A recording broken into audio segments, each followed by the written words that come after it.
Hello friends, welcome to my channel success with Srishti.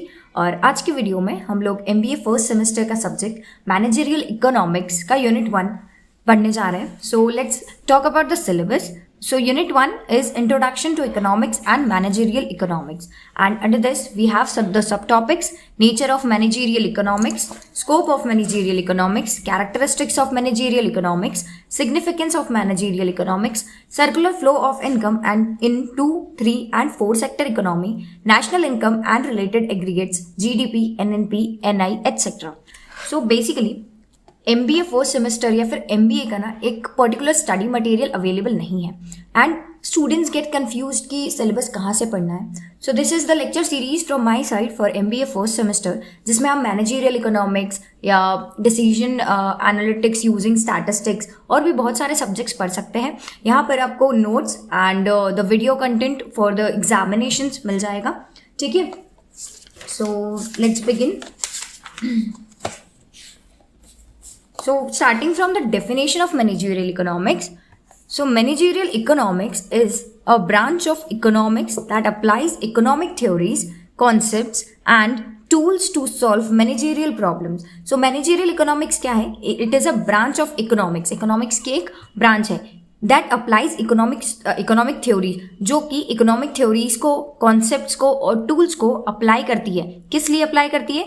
To solve managerial problems. Managerial problems को solve करने के लिए ये जो मैनेजरियल इकोनॉमिक्स है ना, it applies what? Economic theories, concepts and tools. It acts like as a link between economic theory and business practice, helping managers in effective decision making. ठीक है, so I hope the definition is clear. और किसी भी question, कोई भी question पूछा है, जैसे नेचर है, स्कोप है, कैरेक्टरिस्टिक्स है, सिग्निफिकेंस ऑफ मैनेजरियल इकोनॉमिक्स है, सो इसको स्टार्ट आप मैनेजरियल इकोनॉमिक्स की डेफिनेशन के साथ ही कीजिए, ठीक है। सो मैनेजरियल इकोनॉमिक्स की डेफिनेशन लिखने के बाद we will be coming to the particular topic, जो भी क्वेश्चन हमको दिया गया है। So first topic is nature of managerial economics. So let's talk about nature of managerial economics. और मैंने इसको सब पॉइंट्स में ही इसको लिखा है एंड दो लाइन आप हर पॉइंट पे लिख दीजिए, राइट। और इसको और भी डिटेल एक्सप्लेन करना है तो you can go for it. So nature of managerial economics. First is micro economic in nature. So we know economics, micro economics भी होता है एंड मैक्रो इकोनॉमिक्स भी होता है। जो माइक्रो होता है, माइक्रो मीन्स स्मॉल, ठीक है। सो जो इकोनॉमिक्स स्मॉल लेवल पर, इंडिविजुअल लेवल पर है ना काम करता है, it is micro economic in nature. So managerial economics क्या है? मैक्रो इकोनॉमिक भी है और माइक्रो इकोनॉमिक भी है, ठीक है। So micro economic in nature, so it mainly deals with behaviour of individual firms and consumers, ठीक है।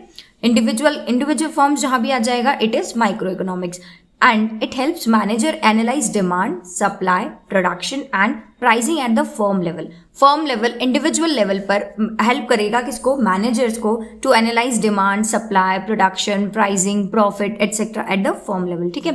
Now second is incorporates macro economic environment. Macro economic environment is एक ओवरऑल लेवल पर economic जो चल रहा है, ठीक है। लाइक इन्फ्लेशन एक पर्टिकुलर फर्म में नहीं होती है, ठीक है, इंडिविजुअल फर्म में नहीं होती है, it is in the whole country, ठीक है। सो जो भी ये मैक्रो इकोनॉमिक एनवायरमेंट है उसको भी इनकॉर्पोरेट करता है। ऐसा नहीं कि फर्म लेवल पर ही मैनेजरियल इकोनॉमिक्स ने देख लिया कि ठीक है हम प्राइस फिक्स कर देते हैं, डिमांड मिल गई है, सप्लाई मिल गई है, ऐसा नहीं होगा, है ना। We have to keep in mind the macro economic environment as well. So जो मैनेजरियल इकोनॉमिक है वो माइक्रो भी है एंड मैक्रो इकोनॉमिक भी है, ठीक है। So incorporates macro economic environment. Business decisions are also influenced by external factors like inflation, है ना, interest rates, national income, taxation, government policies. जैसे मैंने बताया कि एक फर्म लेवल पर बिजनेस डिसीजंस आप नहीं ले सकते। You have to keep in mind कि कितना इन्फ्लेशन चल रहा है, क्या टैक्स रेट्स है, और उसी बेसिस पे आप डिमांड, सप्लाई फोरकास्ट कर सकते हैं और उसी बेसिस पे आप अपने प्राइजेस सेट कर सकते हैं, प्रॉफिट को मैक्सिमाइज कर सकते हैं, ठीक है। So hence managerial economics uses macro economic knowledge to forecast and adapt to changing environments, ठीक है। Now third is normative science. So दो तरीके के साइंसेस होते हैं, एक होता है पॉजिटिव साइंस और एक होता है normative science. So positive science जो है वो डील करता है कि व्हाट इज, ठीक है, व्हाट इज मतलब कि सिर्फ एक डेफिनेशन आपको प्रोवाइड करेगा। बट जो नॉर्मेटिव साइंस है वो आपको ये नहीं बताएगा कि व्हाट इज दिस और समथिंग लाइक, ओके, डेफिनेशन नहीं बताएगा, वो आपको वेज बताएगा, आपको बताएगा कि क्या आपको करना चाहिए, what ought to be done, ठीक है, what should be done.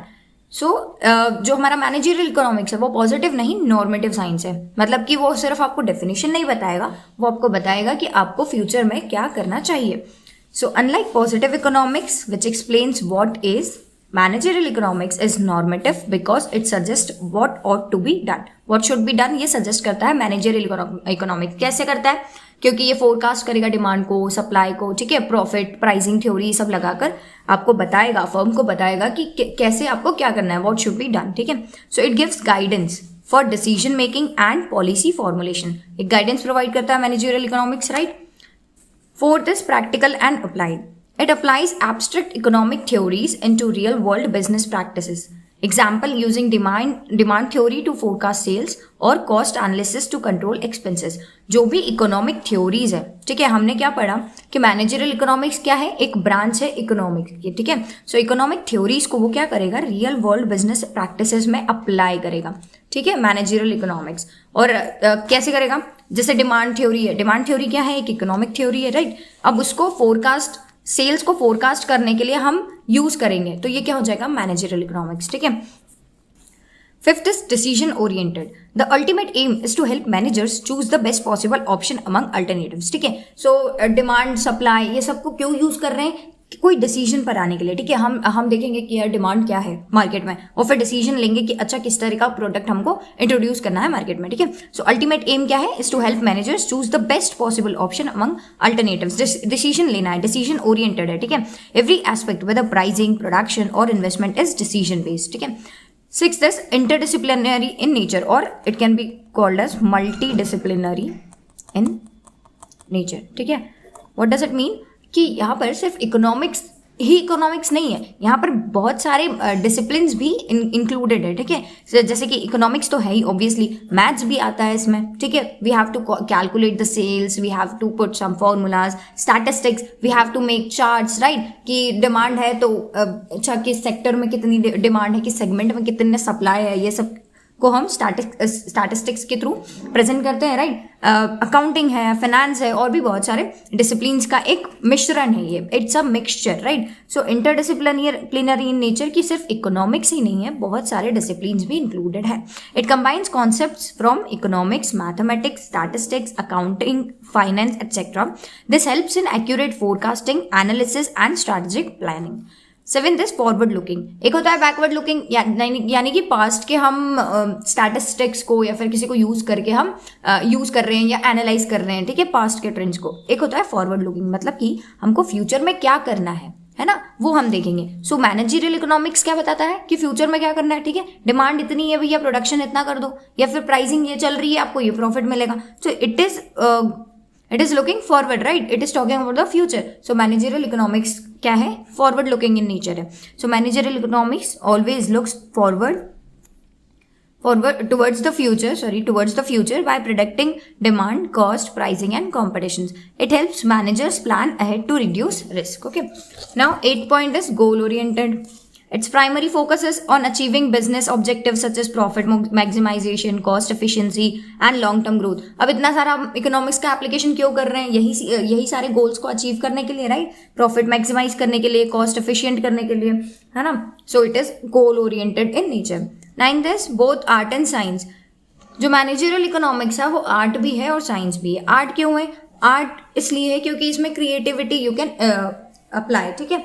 आप इनोवेशन ला सकते हो. आप it's based on application, right. तो एप्लीकेशन है मतलब कि आर्ट है. एप्लीकेशन और क्रिएटिव है मतलब कि आर्ट है, राइट. साइंस क्यों है? जैसे कि साइंस में यूनिवर्सल प्रिंसिपल्स होते हैं, ठीक है, जो कि सब जगह अप्लाई किए जाते हैं. तो वैसे ही इकोनॉमिक्स में भी प्रिंसिपल्स है, जैसे कि लॉ ऑफ डिमांड है, सप्लाई है ना. सो ये सारे लॉज है, ये सारे प्रिंसिपल्स है. So these are universal in nature, कि सब पर वो अप्लाई कर सकते हैं. So that's why it is a science also. ठीक है. 10th pragmatic in nature. So pragmatic मतलब कि देखो कुछ रिजिड होते हैं, कुछ फ्लेक्सिबल होते हैं. ठीक है. सो जो मैनेजरियल इकोनॉमिक्स है वो फ्लेक्सिबल है, मतलब कि सिचुएशन के अकॉर्डिंग उसको चेंज किया जा सकता है ना. सो प्रैग्मेटिक इन नेचर, हम managerial economics provide solution according to the situation जैसी है वैसे ही आपको सॉल्यूशन मिलेंगे. So that's the nature of managerial economics is practical, decision focused and future oriented, making it an essential tool for managers to achieve organizational goals in a dynamic business environment. So that's all about nature of managerial economics. If you like the content, please like and share the video and do comments and subscribe to my channel. और ऐसे ही बहुत सारे videos for MBA first semester में लेके आने वाली हूँ. So stay updated. Thank you.